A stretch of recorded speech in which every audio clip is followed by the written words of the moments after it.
Number 1. The Basano Vase. Start with the object that no one can put on a table in front of you. That absence is the point. The most frightening thing about a cursed object is not what it does. It is what happens when the thing itself disappears, and only the fear is left behind. The Basano Vase is a silver wedding vase, traditionally dated to the 15th century, and tied to the Veneto region of northern Italy. The story begins with a young bride from the town of Basano del Grappa. She was given the vase on the eve of her wedding. She was found dead on her wedding night, murdered, clutching the vase to her chest. Her last words, so the legend goes, were a whisper that the vase must never leave the family. From there, the account becomes a chain of deaths. The vase passed down the bloodline, and relative after relative died young and died strangely. Eventually, someone hid it away, and there it stayed, out of sight, until 1988, when it reappeared with a note tucked inside. The note read, in effect, "Beware, this vase brings death. It has already killed 25 members of my family. Do not sell it. Do not throw it into the sea." Then, the story says, the vase was sold at auction anyway. The buyers who took it home died soon after. Police allegedly refused to accept it. No museum would take it. In the end, we are told, it was sealed inside a lead casket and buried in an undisclosed location, possibly near a site used for hazardous waste. Notice that detail. A lead casket, buried far from people. That is exactly how we contain radioactive material. The legend borrows the language of real danger and wraps it around an object nobody has ever tested. Because here is the problem. There is no accession number. There is no chain of ownership. There are no photographs of any scientific quality. The entire account rests on a handful of Italian newspaper stories from 1988 and an unrelated stock photograph of a silver vase that spread across the internet in the early 2000s. No named scientist has ever examined it. There is no chemistry, no metallurgy, no radiology. There is nothing to study. Folklorists recognize the shape of this tale immediately. It is the poison gift, and it is the object that cannot be destroyed or discarded. Curse inscriptions were real in the ancient world, often carved to deter thieves from robbing a grave. A vase that kills whoever owns it, and that cannot be sold or thrown into the sea, is a story engineered to keep an heirloom in the family and out of a robber's hands. Compare it to the Hope Diamond or the Delhi Purple Sapphire. Those objects have documented histories, real owners, and museum records. The Basano Vase has none of that. Folklorists who study ostension, the way people physically act out a legend, treat the vase as a perfect case. A single written warning, left with an object, can generate genuine fear in everyone who reads it, whether or not a single word of the story is true. The town of Basano del Grappa is real, famous for its grappa and its ceramics, and that real place anchors the tale just enough to make it feel possible. Modern science cannot explain it for the simplest reason imaginable. There is nothing physical left to explain. There is no death certificate, no auction record, no owner anyone can name. The mystery is not the curse. The mystery is the disappearance. At least the next object is real, and it is made of something that fell out of the sky. Number 2. The Iron Man. If the Basano vase is a curse with no evidence, this next object is the opposite. It is a curse with almost too much evidence, and science still cannot fully explain it. It is called the Iron Man, or the Space Buddha. It is a small statue, about 24 centimeters tall, weighing 10.6 kilograms, showing a seated deity, most likely Vaishravana, a Buddhist god of wealth.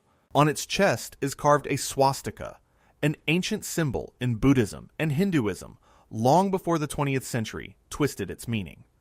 In 2012, a team led by Dr. Elmar Buchner at the University of Stuttgart published a study in the journal Meteoritics and Planetary Science.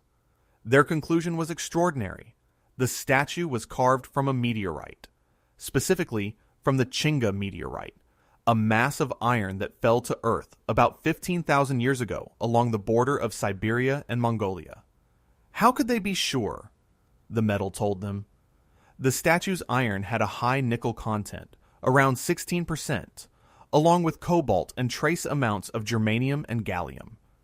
That geochemical fingerprint matched the Chinga meteorite class exactly.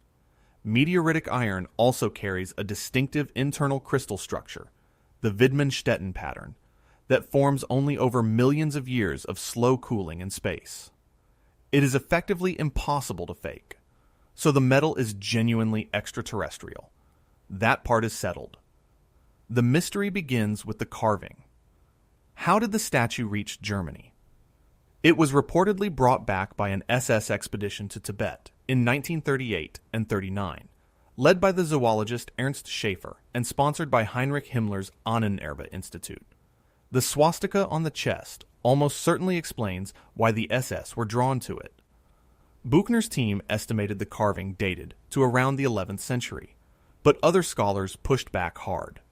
The art historian Achim Bayer argued the statue is a 20th century fake, a pseudo-Tibetan piece, pointing to European-style shoes, trousers, and the way the hands were rendered. Note the careful distinction. Nobody disputes the metal is from a meteorite. The dispute is over when, and by whom, it was carved. Working meteoritic iron is brutally difficult. Its high nickel content makes it hard and resistant to forging. Ancient cultures prized it precisely because it fell from the heavens. The Inuit worked meteoritic iron. So did the ancient Egyptians. The dagger buried with Tutankhamun was made from it. Chinga itself is an unusual meteorite, classified as an ungrouped ataxite, exceptionally rich in nickel, which is precisely what made its chemical fingerprint distinctive enough to pin down. The statue's provenance before the SS expedition is a blank. We have no idea how or when a carver in Central Asia obtained a fragment of a meteorite that had lain in the ground for 15,000 years, or why they chose it over ordinary iron. This leaves three possibilities. The statue is a genuine medieval Tibetan work carved from a sacred fallen star. Or it is a modern forgery, shaped from authentically ancient metal to fool collectors. Or it is an older object, recarved and reworked at some later point. It remains the only known human figure carved from a meteorite anywhere in the world. Science solved the metal and left the maker a mystery. From a god that fell from space, we turn to a king whose tomb really did kill the people who opened it. Number 3. The tomb of Casimir IV, Jagiellon. This is the hinge of the whole story, because this is a curse that turned out to be scientifically, measurably real. Casimir IV Jagiellon was King of Poland and Grand Duke of Lithuania.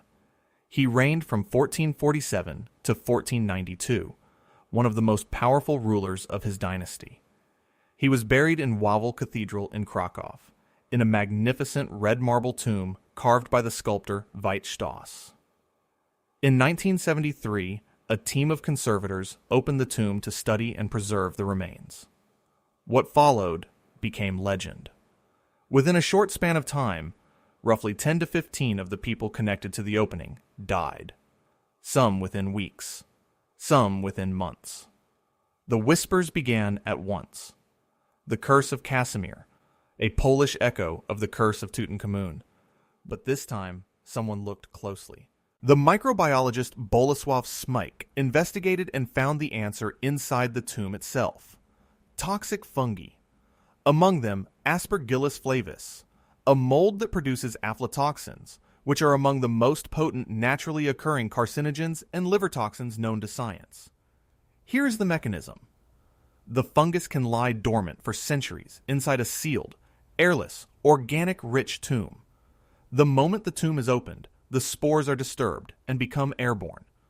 Unprotected investigators breathe them in. Invasive aspergillosis attacks the lungs, especially in anyone whose immune system is already weak. And crucially, the illness takes time to develop. That delay explains the pattern perfectly. People did not drop dead at the tomb. They sickened and died in the weeks and months afterward. The very same explanation has been proposed for the deaths tied to Tutankhamun's tomb in the 1920s, including Lord Carnarvon. Modern studies of tomb microbiomes, sampling the air and surfaces inside ancient sealed spaces, have repeatedly confirmed the presence of Aspergillus and other dangerous molds. The team in 1973 wore no masks. They had no respiratory protection. They treated an ancient sealed chamber like an ordinary excavation. Today, that would never happen. This case is one of the reasons sealed ancient spaces are now treated as potential biohazards, opened with ventilation and protective equipment. There are still 3 ways to read it. Pure coincidence, a run of unrelated deaths, genuine fungal poisoning, the mainstream scientific view, or something supernatural for those who prefer it. But the evidence points hard at biology. The curse was real in its effect, and biological in its cause. Science can name the hazard, and still cannot fully predict which sealed tomb hides it. Fungus explains a royal tomb, but what explains 2 small stone heads, and a creature that people swore they saw? Number 4, the Hexham Heads.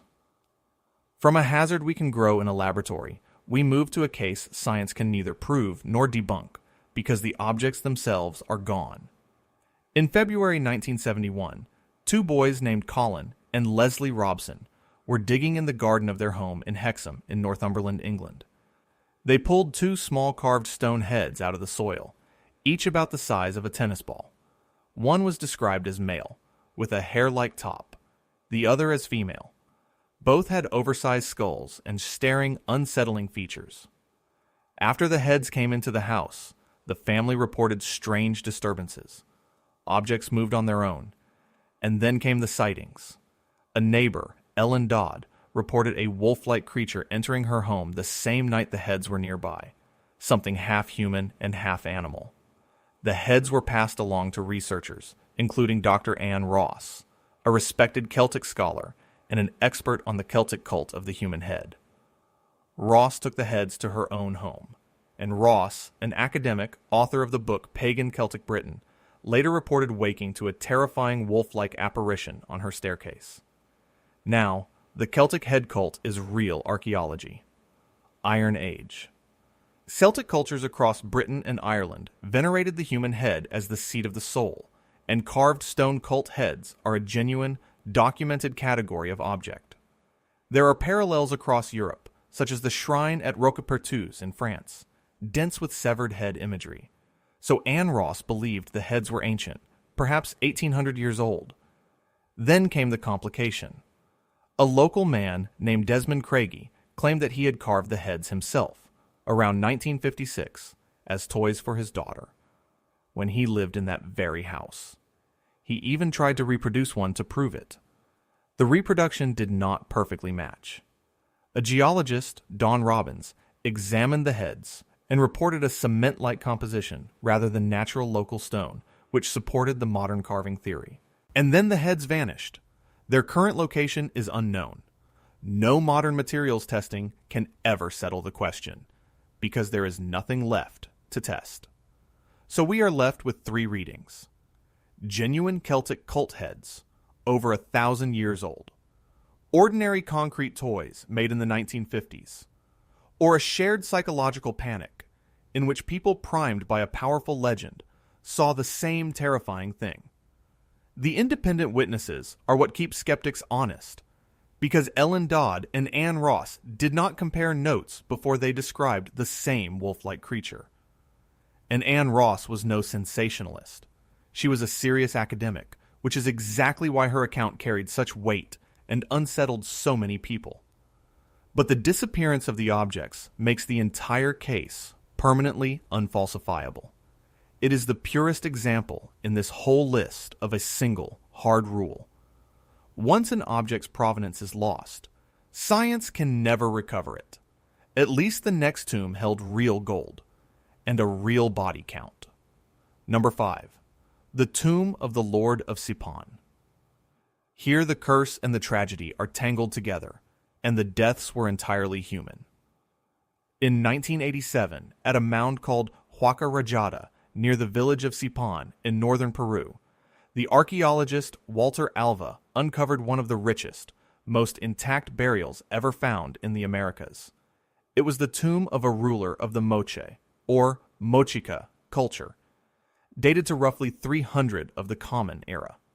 The contents rivaled Tutankhamun, a gold funerary mask, ear ornaments of gold and turquoise, necklaces strung with beads shaped like gold and silver peanuts, ceremonial weapons and banners. And the Lord was not buried alone. Around him lay at least 8 other people, attendants, a warrior, women, along with a dog and llamas, evidence of ritual sacrifice to accompany a king into the afterlife. But the discovery did not begin with archaeologists. It began with looters. In early 1987, local grave robbers, the Huaqueros, broke into the site and flooded the black market with dazzling gold artifacts. That flood is what alerted the authorities. And in the conflict that followed, one of the looters, Ernil Bernal, was killed in a shootout with police. The site had to be guarded around the clock against people who saw it as their fortune. That is where the curse of Sipán comes from. Not from a supernatural force, but from the violence, the poverty, and the greed that surround buried gold. The deaths were real. Their cause was a black market, not a ghost. The tomb itself rewrote history. Moche metalworkers used depletion gilding, an electrochemical technique that plates copper with a thin, brilliant layer of gold, a chemistry once thought impossible for a pre-industrial people. The scenes on the regalia matched paintings on Moche fine-line pottery, proving that the ceremonies shown in their art, including a sacrifice ceremony, were real events. The Moche had no writing, so this tomb is a primary source for an entire civilization's beliefs. The Royal Tombs of Sipán Museum, built to resemble a Moche pyramid, opened in 2002 to house it all, and the site kept giving. Archaeologists later found more intact tombs there, including an earlier ruler now called the Old Lord of Sipán, and the burial of a priest, extending the record that the looters had nearly destroyed. 3 ways to see it. A genuine curse, a grim coincidence of violence around treasure, or a cautionary legend that grew to explain real deaths. The curse narrative hides the true cost, which was knowledge, the context destroyed forever in the other tombs the looters tore apart. From a curse of looting, we turn to a curse the entire internet demanded be left sealed. Number 6. The Black Sarcophagus of Alexandria. This is a curse we can date precisely because it was invented in the summer of 2018. During construction work in the Sidi Gaber district of Alexandria, Egypt, workers uncovered a massive sarcophagus of black granite. It was enormous, roughly 2.65 meters long, and weighing an estimated 27 tons, one of the largest intact sarcophagi ever found in the city. It dated to the Ptolemaic period, the era of Greek rule in Egypt, between 305 and 30 before the Common Era, and it was sealed. A layer of mortar between the lid and the body showed it had not been opened since antiquity. That single fact set the internet on fire. Speculation exploded. Did it hold Alexander the Great, whose tomb has never been found?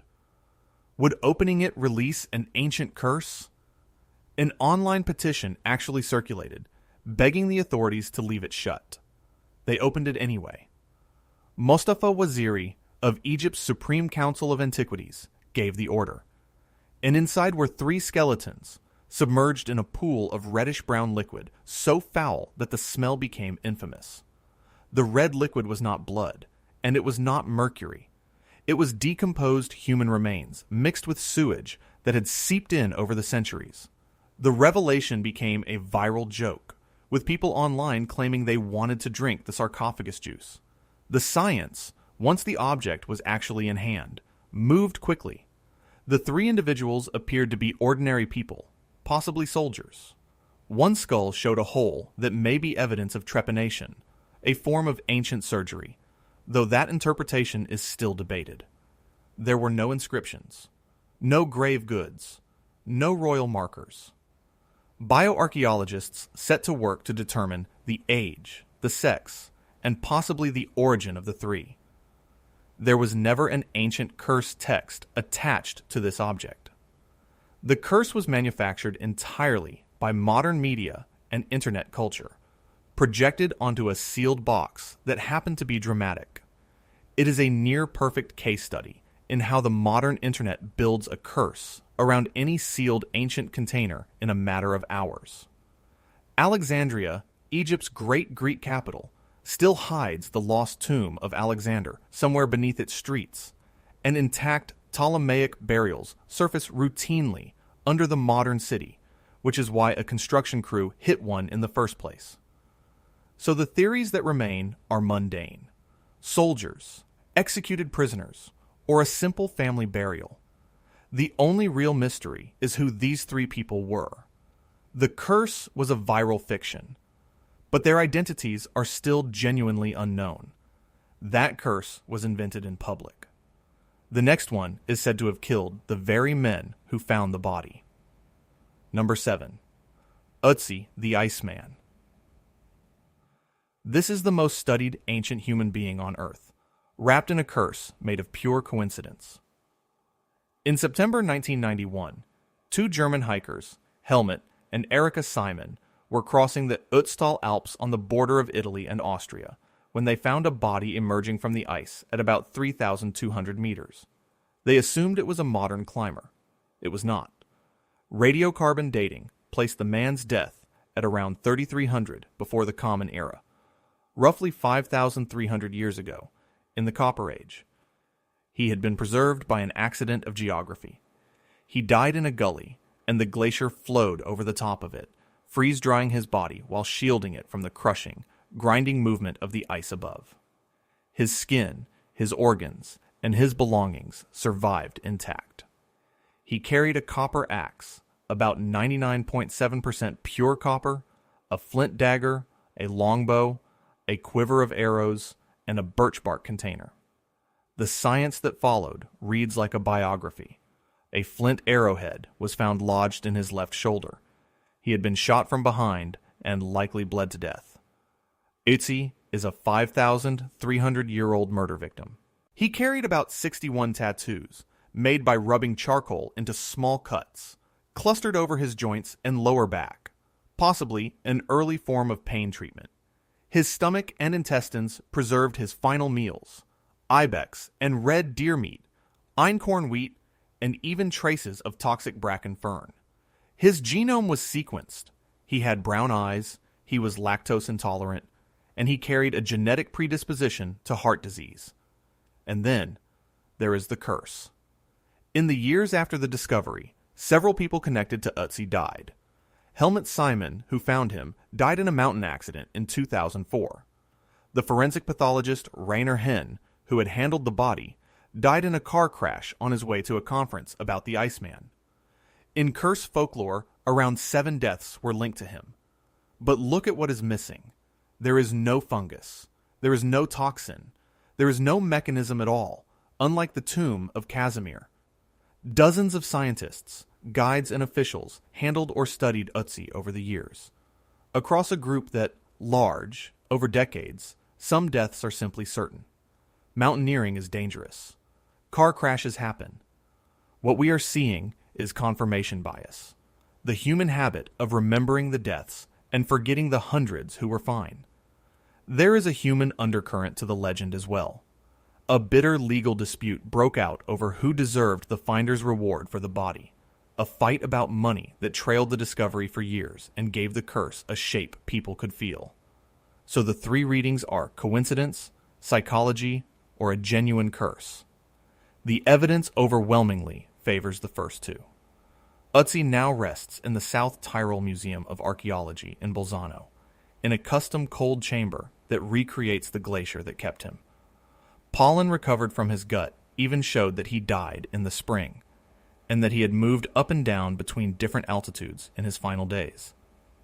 He is the oldest natural human mummy in Europe, and there is no mechanism behind his curse at all. That same problem, no mechanism, haunts a spear said to decide the fate of the world. Number 8. The Spear of Destiny. Here is a genuinely old object buried under a mountain of 20th century myth. Science can date the metal. It cannot touch the legend. The Spear of Destiny is also called the Holy Lance, or the Lance of Longinus. In Christian tradition, it is the spear a Roman soldier used to pierce the side of Jesus at the crucifixion. The soldier was later named Longinus, though the Gospels leave him unnamed, and his story is a much later elaboration. The legend attached to the lance is enormous.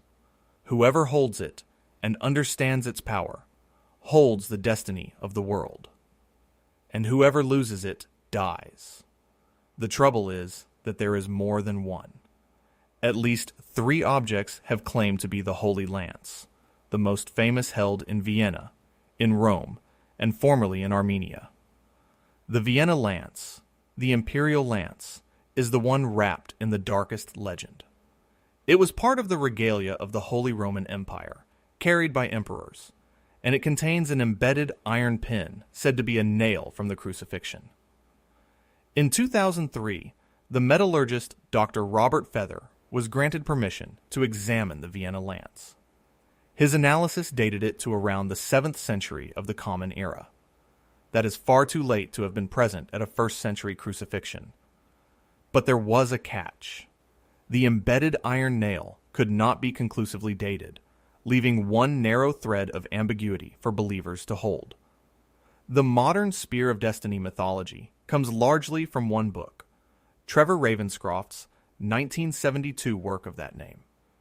It claimed that Adolf Hitler was obsessed with the Vienna lance, that he seized it after the annexation of Austria in 1938, and that his downfall followed the loss of it to American forces in 1945. Historians regard these occult claims as sensationalism, though the Nazis did move the imperial regalia to Nuremberg. What is real is the lance's political power. Its legendary owners include Constantine, Charlemagne, Otto the Great, Frederick Barbarossa, and Napoleon. Possessing it legitimized imperial authority in medieval Christendom. Its construction shows several phases. An older blade wrapped with added sleeves of silver and gold, marking and protecting the supposed nail. The logic is inescapable. If 3 lances claim to be the one true spear, at least 2 of them cannot be authentic, and possibly none are. Medieval relic culture was vast and uncritical. Multiple churches routinely claimed the same bone, the same splinter, the same nail. So the 3 readings are an authentic relic of the crucifixion, a medieval fabrication, or a real old object smothered in occult myth. Metallurgy can date the steel. It cannot test a legend about the fate of the world. From a relic of empire, we turn to a diamond said to have been torn from the eye of a god. Number 9. The Black Orlov Diamond. This is a curse that may have been invented for the oldest reason of all, to sell something. The Black Orlov is a large black diamond, technically a dark gunmetal gray, weighing about 67.5 carats. It is one of the most famous colored diamonds in the world, and it is also called the Eye of Brahma. That name comes from the legend. The stone was supposedly once a much larger rough diamond of 195 carats, set as one of the eyes in a statue of the Hindu god Brahma in a shrine near Pondicherry in India. A monk stole it, the story goes, an act of sacrilege that cursed the diamond and everyone who would ever own it. The alleged victims are dramatic. A diamond dealer named J.W. Paris is said to have brought the stone to the United States and then jumped to his death in New York in 1932. 2 Russian princesses, Leonila Baryatinsky and Nadia Vigin Orlov, from whom the stone takes its name, are both said to have leapt to their deaths in the 1940s. To break the curse, a later dealer, Charles Winson, reportedly had the original stone cut into 3 pieces, one of which became the 67.5-carat gem we know today. Since that recutting, the diamond is said to have harmed no one. Now look at the evidence, and it thins out fast. There is very little documentation for the pre-20th century idol eye origin. The suicides are poorly corroborated. The Orlov name links it, almost certainly falsely, to Russian nobility, and it should not be confused with the famous white Orlov diamond in the Russian Diamond Fund. The stone itself is an ordinary natural black diamond, its color coming from countless dark inclusions of graphite and iron oxide, not from any single flaw or defect. Notice the recurring motifs. The sacrilege origin, a jewel stolen from a god, is a colonial-era template shared by many cursed stone stories, including the tale told about the Hope Diamond. The cure, cutting the diamond to break the curse, appears in gemstone folklore again and again. No temple, no theft record, and no original 195-carat stone can be traced anywhere, which means the entire origin is scientifically unprovable. So the 3 readings are a genuine curse, a run of coincidental deaths, or an invented marketing legend. And here's the twist that separates gems from tombs. For a diamond, a curse is an asset. It makes the stone unforgettable. The Black Orlov has been displayed at the American Museum of Natural History, worn on a red carpet at the Oscars in 2006, and sold at auction for hundreds of thousands of dollars. The gem is real. Only its terrifying backstory is in doubt. These are all legends layered onto real objects. But the most famous cursed artifact of all cannot even be found. Number 10. The Ark of the Covenant. We end with the object everyone already knows, and no one can produce. It is the ultimate cursed artifact, and the ultimate unverifiable one. In the Hebrew Bible, the Ark of the Covenant is a chest of acacia wood, overlaid inside and out with pure gold, built under Moses at Mount Sinai to hold the 2 stone tablets of the 10 Commandments. The book of Exodus gives its dimensions, about 131 centimeters long and 79 wide and high. On top sat the mercy seat, flanked by 2 golden cherubim facing one another. It was carried on poles that slid through gold rings, so that no one would ever have to touch the ark itself. And that detail matters, because the ark is described as lethally dangerous. When a man named Uzzah reached out to steady it as it wobbled on a cart, he was struck dead on the spot. When the Philistines captured it in battle, they were afflicted with tumors and plague until they sent it back. This is the biblical root of the deadly sacred object, the same idea that Hollywood dramatized in Raiders of the Lost Ark. The ark reportedly rested in the Holy of Holies, the innermost chamber of Solomon's temple in Jerusalem, a room the high priest entered only once a year, on the Day of Atonement, and then it vanishes from history. Around the time the Babylonians destroyed the first temple in 586 before the Common Era, the ark simply drops out of the record. It is never clearly mentioned again. Its fate is one of the great open questions. Was it destroyed or carried off by the Babylonians? Is it hidden beneath the Temple Mount? Was it taken to Ethiopia? Did the prophet Jeremiah hide it, as one later text suggests? The Ethiopian Orthodox Church claims that the ark rests today in the Church of Our Lady Mary of Zion in Hexham, guarded by a single monk who never leaves the grounds and permits no one else to see it. No archaeological evidence for the ark has ever been found. It is known only from text. That has not stopped people from trying to rationalize the deaths. One fringe idea proposes that the ark, with gold plates over a wooden core, could have acted as a giant electrical capacitor, delivering a lethal shock to anyone who touched it. This is not accepted science. The mainstream historical view is calmer. The ark was likely a real cultic object of ancient Israel, entirely at home among the portable gilded shrines of the ancient Near East. Its supernatural properties belong to theology, not to the laboratory. But we cannot test any of it. The Temple Mount cannot be excavated for reasons political and religious. The object at Hexham is never displayed. So the 3 readings remain.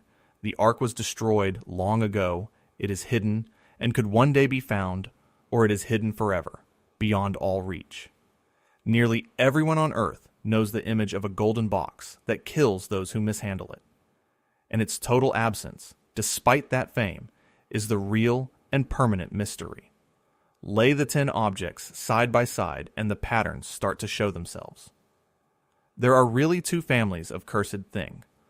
One is tied to a place, a tomb, or a grave, where the danger stays put.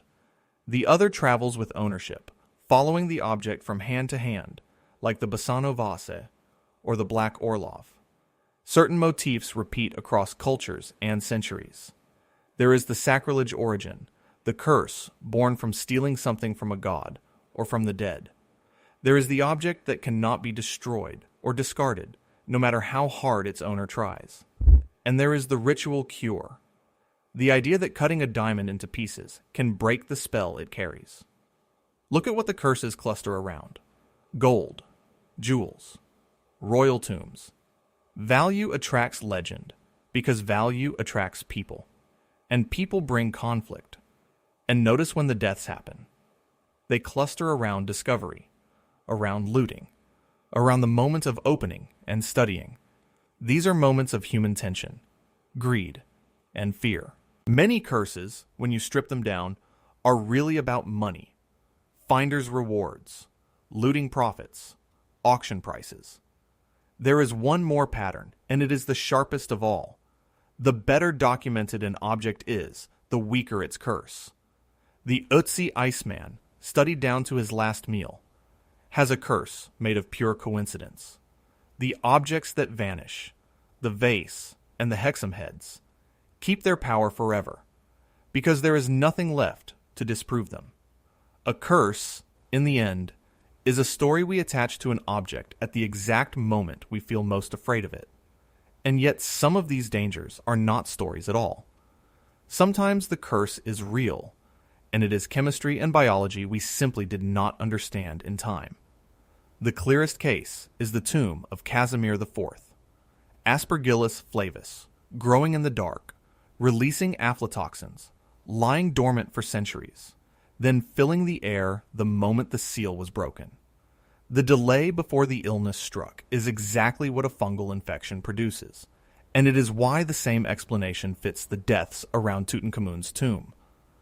Modern studies that sample the microbiomes of ancient tombs keep confirming that dangerous molds are really there. Fungus is not the only hazard. Sealed chambers can build up carbon dioxide and hydrogen sulfide, gases that can suffocate or poison. Radon can accumulate underground, and heavy metals are a genuine threat. The tomb of the first Chinese emperor, Qin Shi Huang, sits in soil that testing has shown carries unusually high concentrations of mercury, matching ancient accounts of rivers of mercury built into the tomb. The Alexandria skull, with its possible surgical hole, and the depletion gilding at Sipán, and the meteoritic iron of the space Buddha all point to the same truth from the other direction. Ancient people commanded chemistry and craft we underestimated for a long time. The difference between a real hazard and a supernatural claim is simply whether we can measure it. A fungus you can culture, a gas you can detect, a metal you can assay. This is why every sealed ancient space is now treated as a potential biohazard, opened slowly with ventilation and protective gear, rather than pried apart by curious hands. Some curses, it turns out, were warnings we were not yet equipped to read. So why do the curses that are not real survive just as strongly as the ones that are? The answer is in the mind, not the object. Start with confirmation bias. We remember the archaeologist who died and forget the 50 who lived long, ordinary lives. Add the base rate problem. When hundreds of people touch an object over decades, some of them will die within a few years of doing so, by simple statistics. Ötzi is the textbook case. A famous body, a large cast of people around it, and a handful of deaths that feel like a pattern only because we are wired to see patterns. Psychologists call that apophenia, the perception of meaning in unrelated events. Then there is ostension, the way people act out and spread a legend, like the note left inside the Basano Vase, which turns a story into an apparent event. A single famous death, like Lord Carnarvon's, can seed an entire curse narrative. Modern media pours fuel on the fire, as the Alexandria sarcophagus showed, when a sealed box became a global spectacle in days. There is also the pull of the sealed box itself, the specific dread of an interior we cannot see. The Alexandria sarcophagus generated a global panic, not because of anything known about it, but precisely because it was closed, and the imagination fills a sealed container with whatever it fears most. Underneath all of it is something human and forgivable. A curse makes random death feel meaningful. It turns a meaningless accident into a story with a cause. And for anyone selling an object, the curse is pure profit because it makes the thing unforgettable. Notice, too, how each curse borrows from the ones before it. The same stolen jewel, the same fatal touch, the same warning ignored, handed down and reused across centuries. That is why debunking almost never kills a curse. The evidence loses to the story, because the story gives us something the evidence cannot. Comfort and meaning in the face of the unknown. None of this means the mysteries are all solved. Strip away the manufactured curses, and real open questions remain, the kind that keep researchers busy. The Space Buddha still has no agreed date or maker. The 3 people in the Alexandria sarcophagus are still unidentified, and bioarchaeology and ancient DNA may yet give them back their story. The iron nail inside the Vienna lance still resists conclusive dating. The Hexham Heads cannot be tested at all unless someone rediscovers them in an attic or a drawer. The Basano Vase has no object to analyze, only a legend. And the greatest question of all remains wide open. The Temple Mount cannot be excavated, so the fate of the Ark stays sealed behind politics and faith, and the object claimed at Hexham is never shown to anyone. Meanwhile, the tools keep improving. Non-destructive scanning, isotope analysis, and the study of ancient proteins let us read objects without harming them. New research into tomb microbiomes and ancient pathogens is mapping exactly which sealed spaces are dangerous and why. The search for the lost tomb of Alexander the Great goes on beneath the streets of Alexandria. The genuine mysteries, it turns out, tend to outlive the manufactured ones. Step back from all 10, and one truth ties them together. Every object here endures because of a story, not because of a proven power, and the strongest curses attach to precisely the things we cannot examine. Where science can hold an object, it tends to win. It read Ötzi's last meal and found his killer's arrow. It read the sewage in the Alexandria sarcophagus and dissolved a viral panic. It grew the fungus from the Casimir tomb in a dish and named the thing that killed the people who opened it. But where science cannot reach, the power remains. The Basano Vase, sealed in its lead casket. The Hexham Heads, lost in some forgotten drawer. The Ark of the Covenant, hidden behind a door in Hexham that no one is allowed to open. We cannot hold them, so we cannot disprove them, and so they keep their grip on us. That is the real lesson hidden inside these 10 stories. A curse is not a measure of an object's malice. It is a measure of our own ignorance, and of our fear, and of our endless hunger to make random misfortune mean something. What we call a curse is usually chemistry, or coincidence, or commerce. The mysteries that genuinely remain are worth far more than the legends we invent, and the most dangerous artifact of all is not the one that kills. It is the one we can never find.